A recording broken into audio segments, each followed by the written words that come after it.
Welcome back to the Football Terrace. Thank you very much for tuning in. Make sure you're subscribing. Turn on that bell notification button right next to it and hit the like button. All very, very important. And if you're feeling really generous, just share this now on your social media platforms, Twitter, your WhatsApp groups, your Facebook page. Get that done for us right about now. Some interesting news in relation to Manchester United to go through. I really want your views and your opinions on this this evening. Very interested to get your take on the information that has transpired in the last few hours. Two big stories, one relating to Raphael Varane and a potential boost for Manchester United.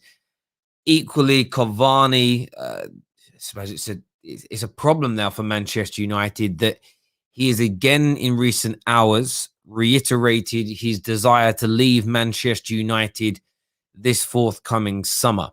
This isn't a decision based on problems at the club, issues with Gunnar Solskjaer, game time, tactics, systems, or problems with his teammates. This is his desire to go back and play football in South America and be closer to his nearest and dearest.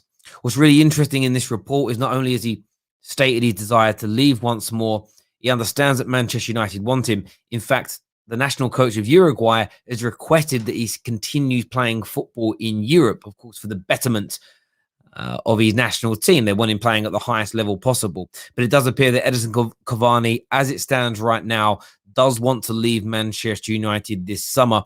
And of course, that creates a problem for Man United. The necessity to go out and sign an adequate number 9 is now going to grow. It's now going to become more of a problem for Manchester United. And I, for one, see that as a big, big concern. Regardless of Ed Woodward staying or leaving, it was always going to be a concern if we had to go out and get another player on top of the positions that we are so desperate for. The right-hand side of the attack, a CDM position, a centre-back position, which we will get onto that little bit later. But I do want your thoughts and feelings on Edinson Cavani leaving. Remember, the report has said there's no problem with him and the club, him and Ollie, him and his teammates. He's enjoyed his time at Manchester United. This appears to be a personal decision for Edinson Cavani to go back home and be, well, he's not going back to Uruguay, but to be in South America, which is a hell of a lot closer to his home than being in Europe or Central Europe. What do you think Manchester United should do? Of course, if he wants to leave, they can't keep him. It isn't a compulsory one-year extension on his contract that Man United control. It has to be one that's mutually agreed to at said time. Ollie has sat down and had meetings with him to try and convince him to stay, but it does appear that Cavani is dead set to go and be closer to his family back in South America. Who should come in and replace him? Who is the type of striker, the personnel, and has the caliber to come in and deliver to Cavani's level? Now, he's been very, very good for Manchester United this year. I believe he has the best goals per minute ratio for us. There have been some struggles. Of course, he joined late because Woodward, awful. Joined late, missed 2 weeks because of isolation. He has had a couple of injuries. There was also the suspension as well. So he's probably missed, I haven't counted off the top of my head, 15 or so games across all competitions, if not more, plus a handful of matches where he's been finding full fitness. But it's 3 goals in his last 3 appearances for United. He's really finding his feet in the business end of the season. And he could be so influential in Man United securing second place and having a good second place finish, and equally helping us lift our first trophy in over 3 years. He could be one of the talisman in doing that. Replacing him, I think, is going to be very, very difficult indeed. But I do want your views and I do want your opinions on this right about now. Make sure you're commenting. A lot of people here are saying Greenwood, give Greenwood a chance. I'd love to give Greenwood a chance. I'd love to give Greenwood an opportunity. He's such a talent. He's such a good player. There is no doubt about that at all. But who backed him up? Where's the backup? Where's the support? Greenwood can't. Man United on average play between 50 and 60 games a season. Greenwood can't play in all of them games. He simply can't do it. It's impossible. He cannot play that amount of football matches. Who else do we go for? Who else do we bring in? Get your comments in now. We're going to go through them. I want to know what you're thinking and you're feeling here.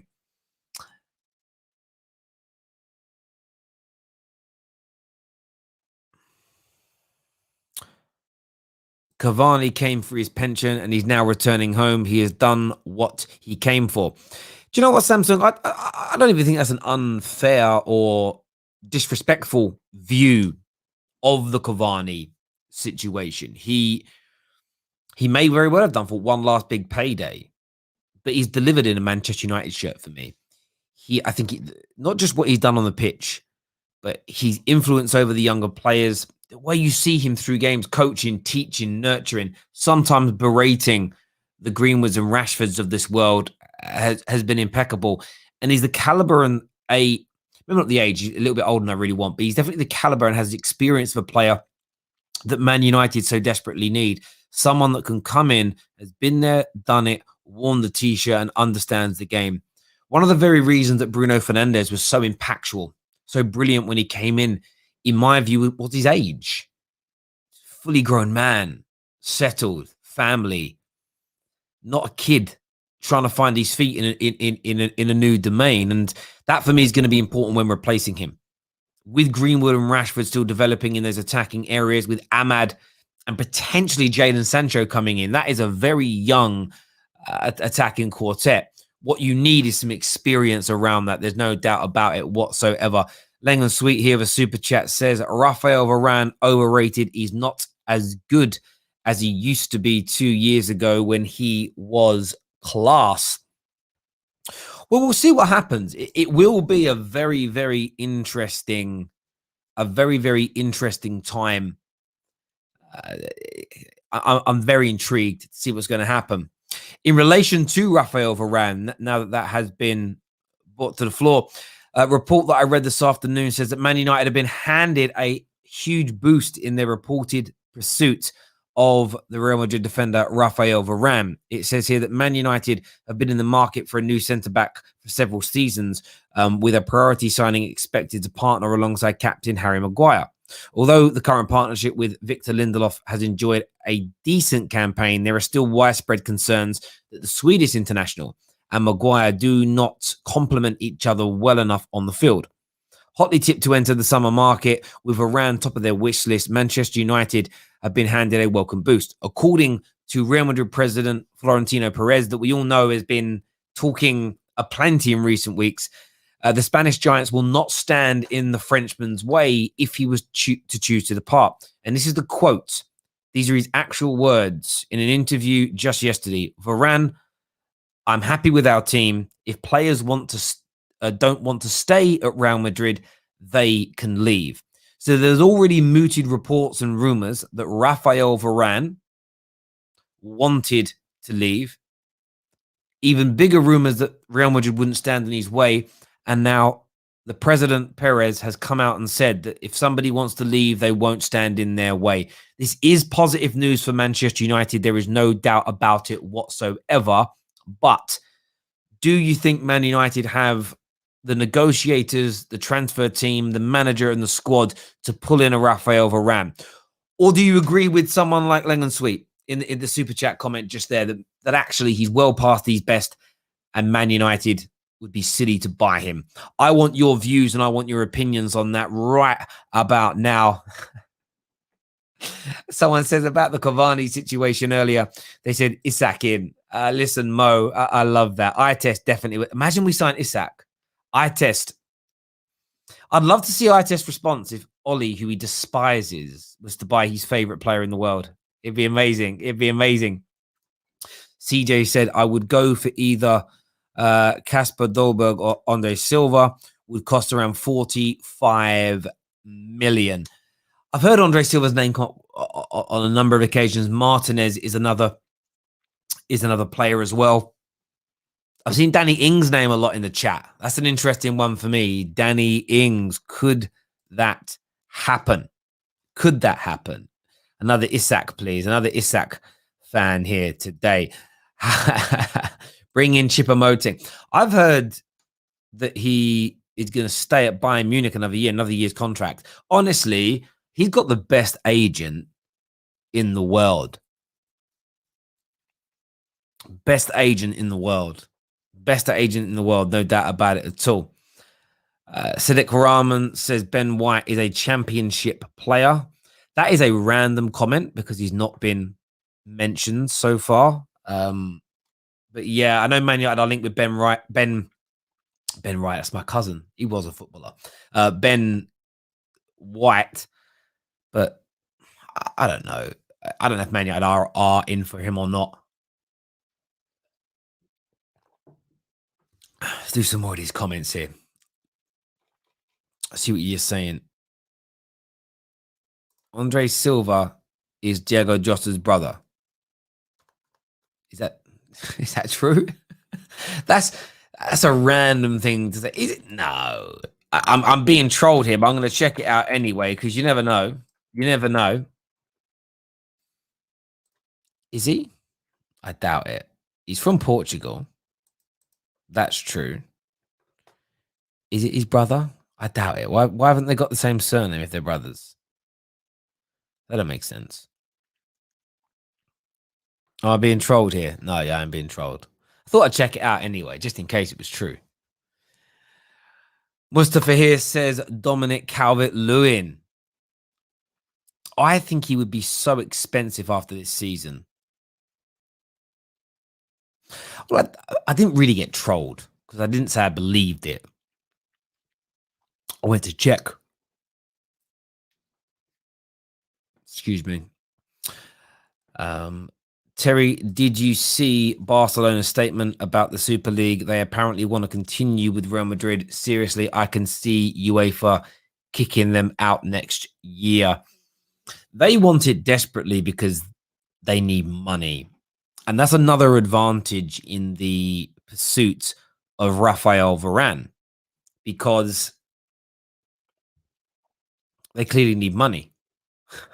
They need money. And they're struggling.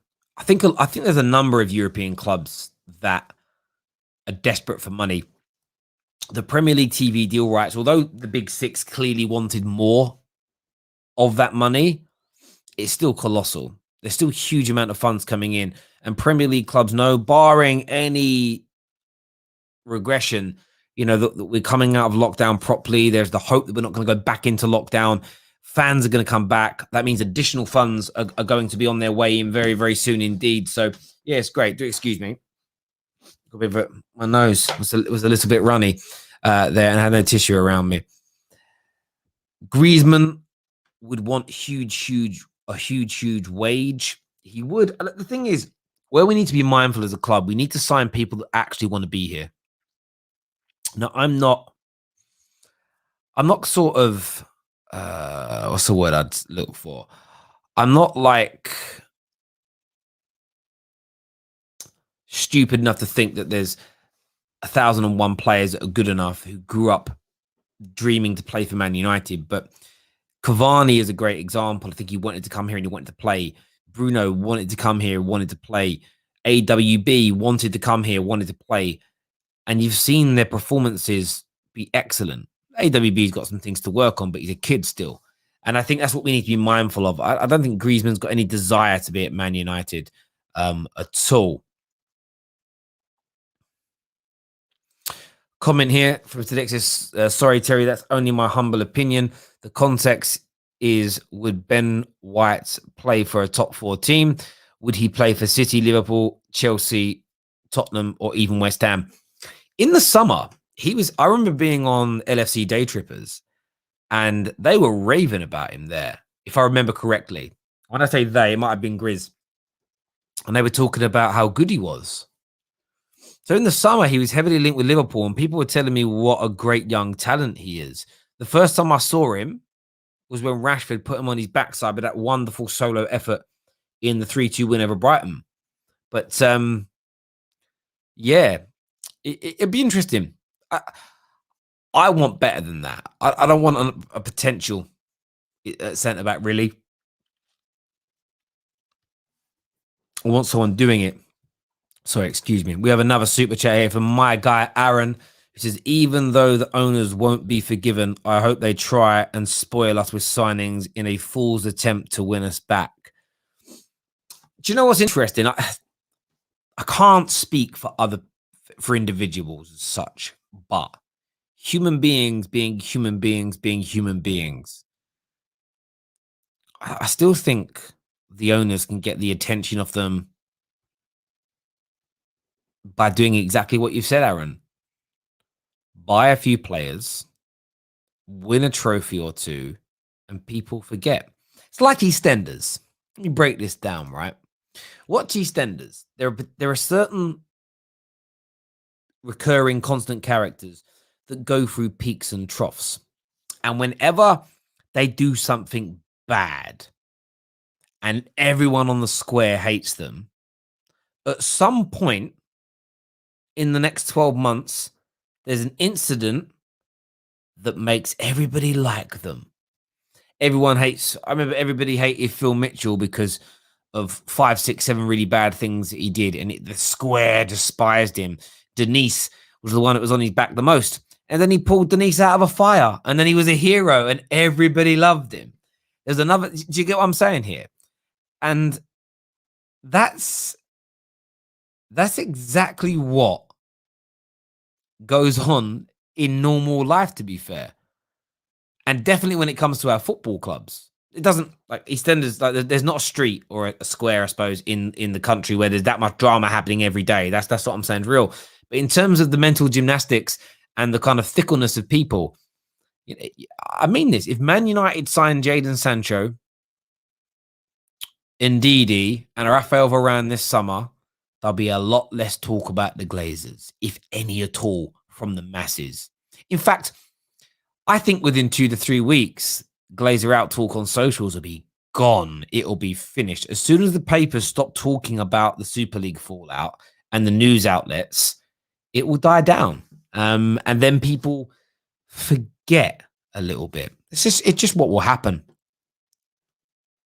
So, Ruth, you're right. Max Branning. How many times did everyone hate Max and then love Max and then hate Max and then love Max? And yeah, it's just the way it is. Love that doc. It's a great documentary, EastEnders. You should definitely be watching it.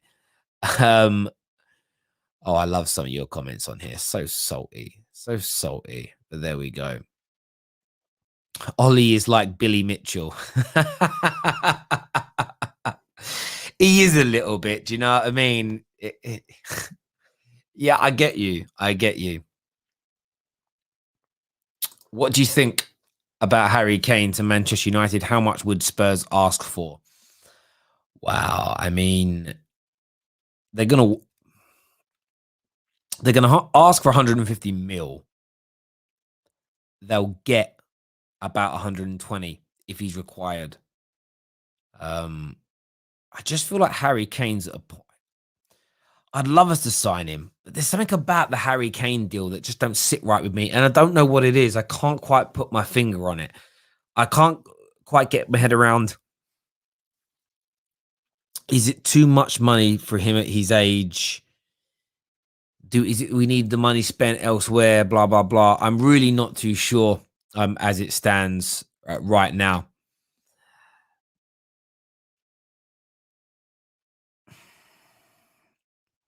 Terry, transfers wouldn't make a difference. Only success would. To a degree, Twisted. So if we sign the right players, the focus then goes back upon the manager. If the manager fails with that great squad, the vast majority will focus on replacing the coach before they start talking about the ownership. Why do I think this? Because that's been the nature of the beast since I can remember. And I don't think it's going to change. I don't think it's going to change. That's just my view. Well, we'll see. We'll see, won't we, in 6, 7 weeks' time, if there's still protests, if the masses are still tweeting Glazers out every day, and we'll see. Everyone knows I'm on it because I've been doing it for years. So you'll know. Maybe not tweeting Glazer out every day. I'm going to make a more concerted effort, but we all know what I've been blaming and what I've been putting it on. But let's see what everyone else is doing. Let us see. Make sure that like button is being hit. My wonderful, wonderful audience. Nicole here says his ankles ain't trustworthy. That is true. Harry Kane's ankles are problems. But the question we posed at the beginning of this, and I want to get your views on it again now, is Mason Greenwood enough? Is Mason Greenwood enough by himself, or do we need proper backup for him? Surely we can't be looking to rely on Greenwood and Martial alone. We must need a proper striker up there. If Edinson Cavani, according to reports, in recent hours has told Manchester United again of his desire to leave. No problems with the clubs, no issues with the clubs, no concerns with Ollie or his teammates. It's purely a decision to move back to South America to play football closer to his family. It's a personal decision. But this does mean, if it goes through, that Manchester United Football Club will require a replacement in some way, shape, or form.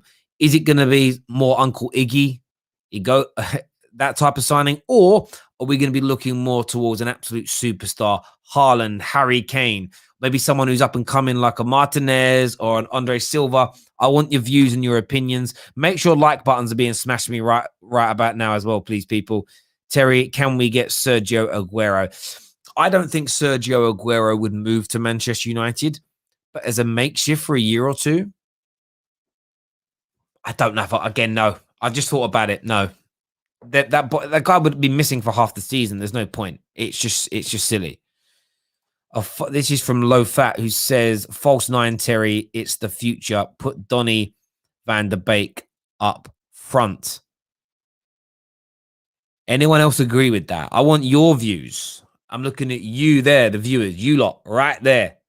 You. Do you reckon? Do you reckon that could happen?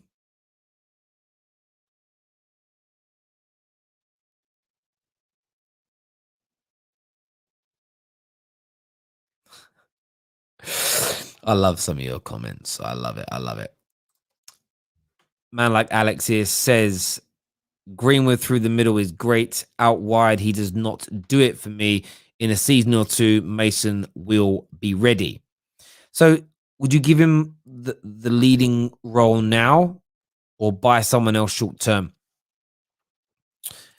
Aaron here with a comment says, Watkins or Ings would be better than doing that. Yeah, Ollie Watkins excites me. I think he's very, very talented indeed.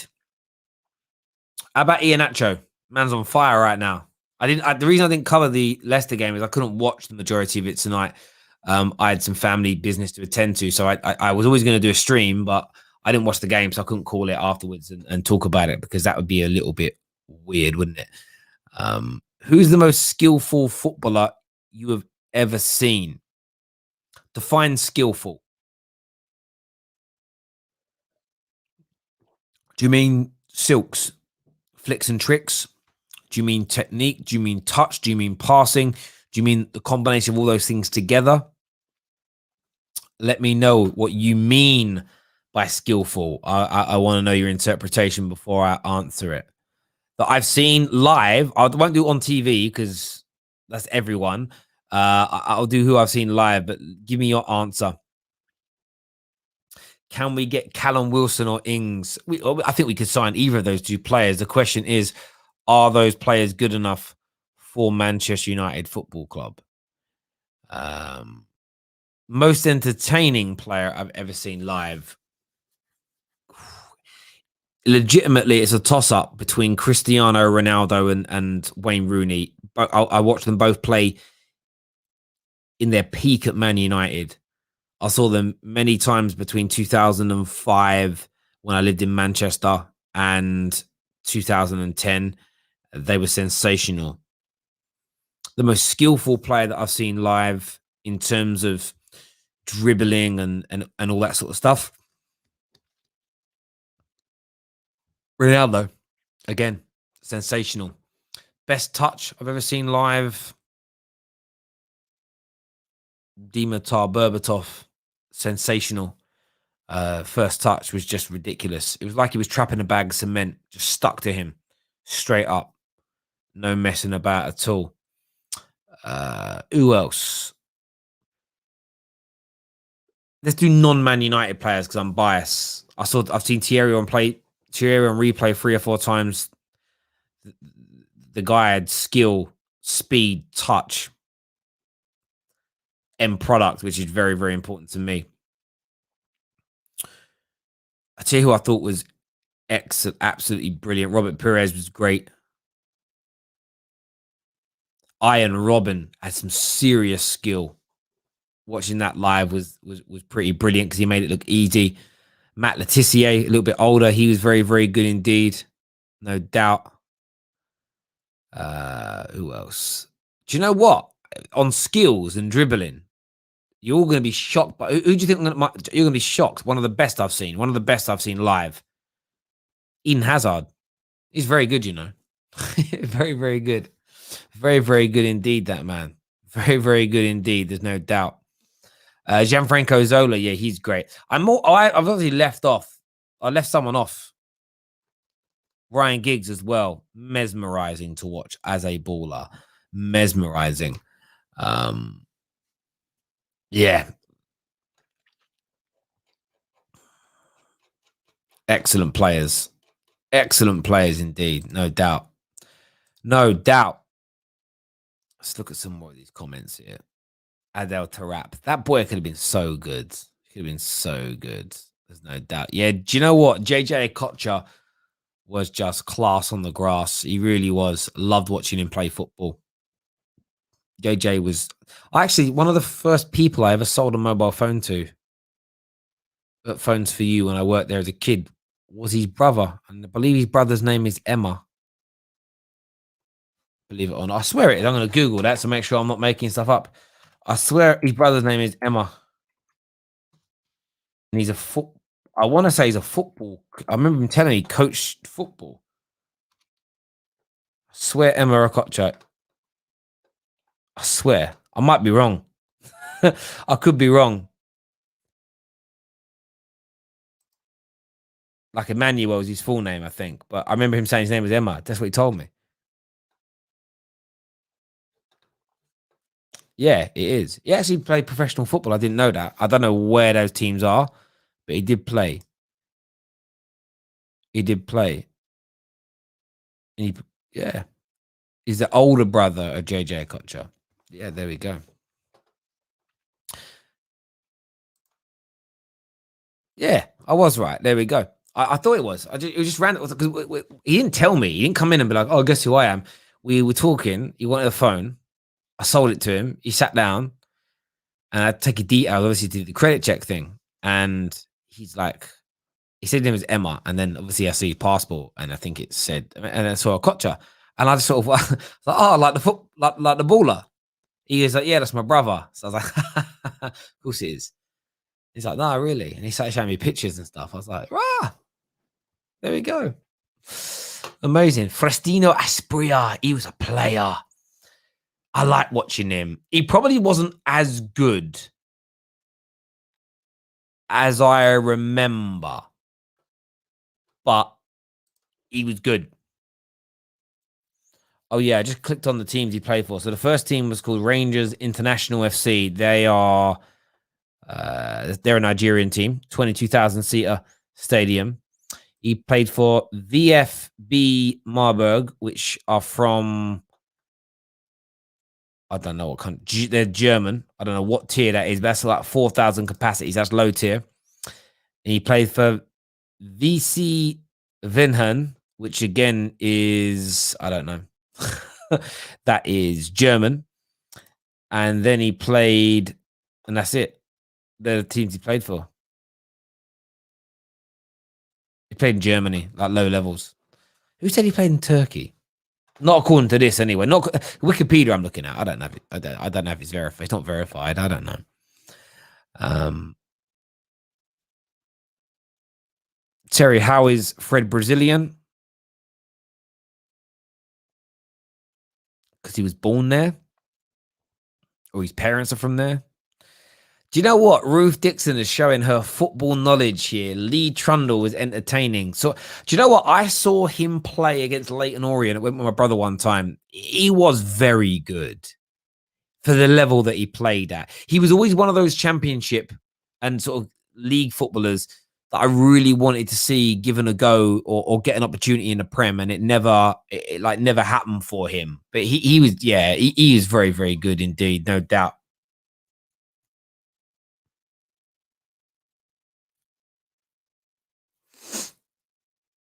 Someone said that's not how it's pronounced. Well, I'm sorry if I didn't pronounce it right. Correct me. I'm very eager to learn, sir. That's just what I remember it being. You are talking about, do you know when I served him? It's 2006. Like, you're talking 15 years ago. So even the memory of it now is hazy in my mind. Terry Zard over Giggs, not on your Nelly, sunshine. If Eden Hazard at 38, 39 and 40 can move into central midfield, boss it, and be instrumental in his team winning Premier Leagues, then we can talk about him being better. Does he have better dribbling ability? That's debatable. Overall football player? Not a chance. Not a chance. Not a chance. Not a chance. Not a chance. Not a chance ever. Yeah, Trundle was class. Always had a goal in him. He did. We say he always had a goal in him. Let's see how many goals he actually got. Let's see how many goals Lee Trundle actually scored at that level. How old is he now? He's 44 now. He's at sort of the same age as the Beckhams of this world and that. He played for a lot of teams as well, you know. Let's have a little look here. Career statistics. So yeah, he played in.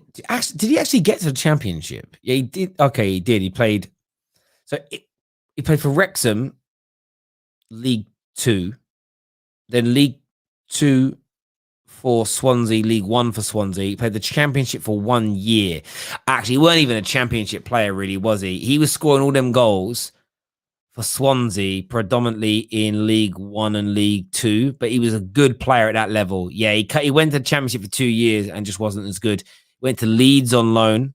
Went back to championship with Swansea, got 5 goals. Like, yeah, he wasn't.